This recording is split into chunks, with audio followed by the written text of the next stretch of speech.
Hello, everyone. My name is Dee, and welcome to Books and Quirks. Today, I'm going to mainly review the books that I read this past week. It's not really as much of a Friday reads um, because the only two books that I'll be reading this weekend are Passenger and Wayfarer. I never got to these books. I really only read two books this week, and I'll tell you about them and why I really haven't picked up anything else since. So, the two books that I read this week were The Guernsey Literary and Potato Peel Pie Society by Mary Ann Schaefer and The Book Thief by Marcus Zusak. These two books, oh my goodness, they they really affected me in a big way, and I think especially The Book Thief put me into a little bit of I don't want to call it a slump. It's just that the book affected me so deeply that I haven't really been able to pick up anything since. Um, but let me start with the first book. So, the first book was The Guernsey Literary and Potato Peel Pie Society. This was such a good book. So, this book takes place it starts off in 1946, right after the war, right after World War II, and the German occupation of Guernsey Island, which is one of the islands in the English Channel between England and France. And, it's about this reporter who is not a reporter, but, well, I guess she is a reporter, but she's writing a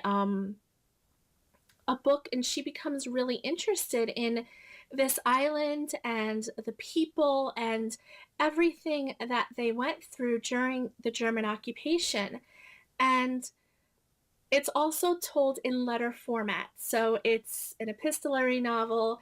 It's all told through letters. So you get to see um, the point of view of all of the different characters.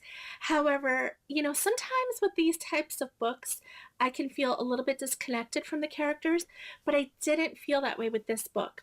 I really felt for the people living on this island, for everything they went through during the German occupation. Um, it was kind of a constant fear because if you spoke against um, the Nazi party or you didn't follow the rules because they occupied the island, and also they took a lot of the resources and left a little for the actual people that lived on the island. So food was scarce, and other resources were scarce, and this group on the island formed this literary society, and it was kind of a ruse. I think it started off as a ruse just to have a chance to get together and maybe even sneakily get some extra food that they may have stashed away from the Germans, from the Nazi soldiers.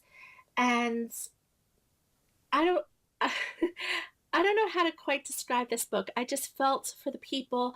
I really felt for the characters. I fell in love with the main characters.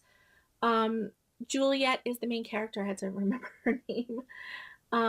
And she's the one actually writing the book, and she falls in love with the island, falls in love with the people. And I just think that anybody that is interested in historical fiction would really love this book. I really fell in love with everything about this book, and I'm so glad I read it. And I definitely want to reread it in the future. Okay, so the book that really affected me this past week was The Book Thief by Marcus Zusak. Everyone that I've spoken to in the comments, all of you out there, you told me how much you loved it, and I was really excited to read all of that and to get right into it too, so that I could talk about it with all you guys. Um, this book I finished, so I'm filming this on Friday, and I finished this last Monday. And I have not been able to pick up a book since because since Monday, I have just been thinking about it and I can't stop thinking about it. I'm not going to give away spoilers, so I'm going to try to, in case there is anybody out there that still has to read this book. I know there are a couple of you because I've spoken to you in the comments as well. But this book follows a young German girl named Liesel. Liesel, when she is very young, is sent to live with a foster family, Rosa and Hans Huberman, and they become her new mama and papa. And it takes place in the late 1930s and early 1940s. And they also harbor a a Jewish man, a friend of the family that Hans had known years ago, in the basement of their house. They live in Mulching. I don't know if I'm saying that correctly, but Mulching, Germany. Oh my God, this book was so heart wrenching and so heartbreaking at times. I literally broke several times during this book. I'm not a very I'm not highly emotional. When I read books, I don't cry easily. Even in movies and TV, it takes a lot to make me cry. Okay, sorry, my phone rang and I had to step away for a second. Um, so I was saying that I've only really read a couple of books in the past that have brought tears to my eyes, but this one, I cried. I was I was so heartbroken, feeling like these characters were real. I loved Liesel. Oh my God, Liesel and the relationship she had with her papa was so beautiful. And with her mama Rosa, she it was a little bit of a that was a little bit of an odd relationship, but she really was close to her papa. When Liesel first went to live with them in the beginning of the book, she she's very much behind her peers in terms of education. She can't really read, except maybe a few words. And Hans, sits with her and really spends a lot of time with her, teaching her. And even Max, the Jewish man, this was a young Jewish man. He was only like 23 years old.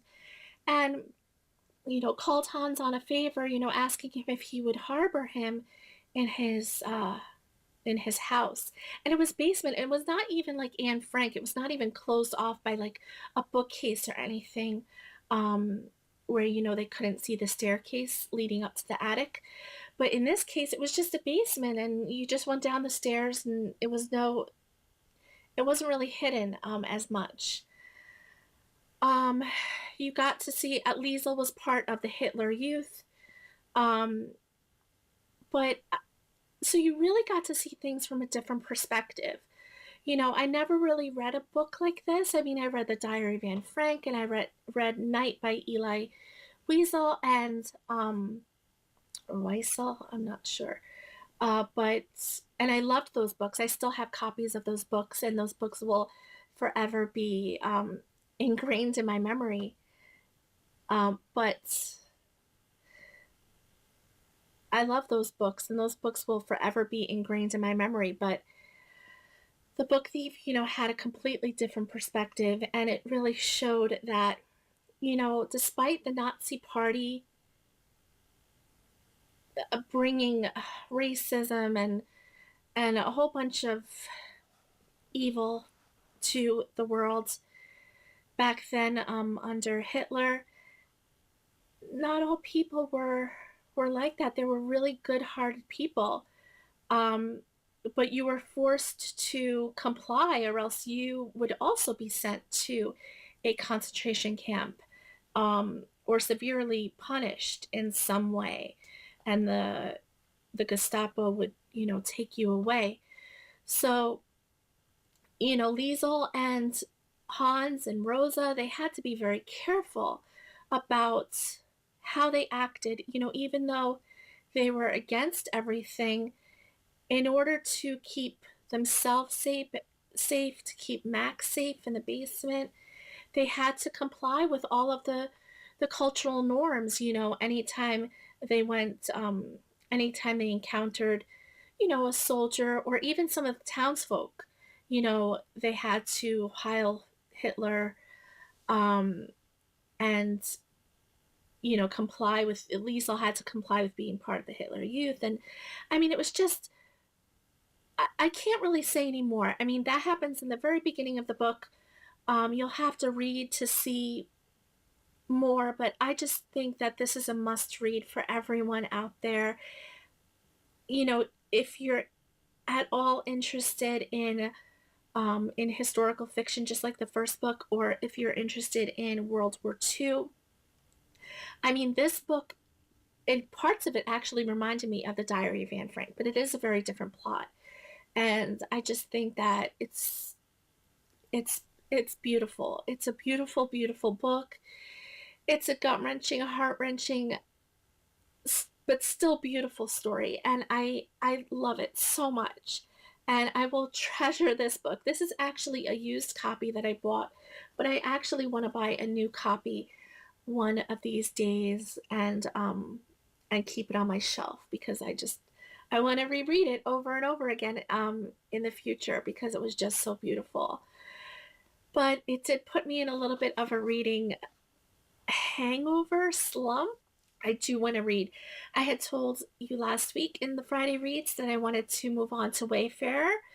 But in these past few days, since I haven't read anything, I decided to just read the entire duology together. So hopefully I get to those and I get to read Passenger and Wayfarer because I really do want to get to those, but it's just every time I thought of picking up one of those books or picking up Passenger, the first book in the duology, I just I kept on my thoughts kept on coming back to Hans and Liesel and Max, and I just can't get these characters out of my head. It's just I was yeah, I was quite a mess. I was quite a mess when reading these. It was just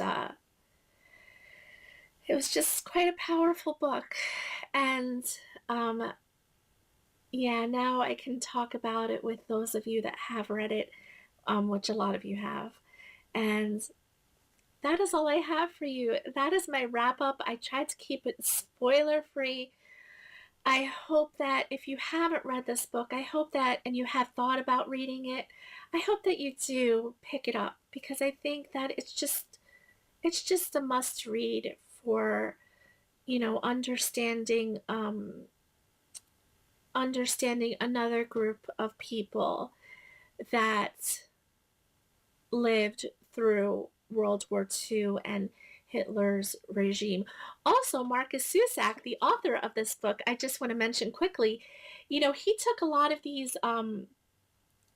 what's in his book, he said that he put in based on stories he had heard from his parents. He and his parents live in Australia. Well, he's a grown man now. He doesn't live with his parents anymore, but you know what I mean. He lives in Australia. His family lives in Australia, and his mother and father were in Germany during World War II, so they got to experience a lot of this, and they told him a lot of stories growing up of what it was like. And I guess sometime after the war, both his father's family and his mother's family must have moved to Australia and then met each other, married, and so on. So that is all I have for you. I really hope you enjoyed. Please like, comment, and subscribe, and I will see you all very, very soon. Bye.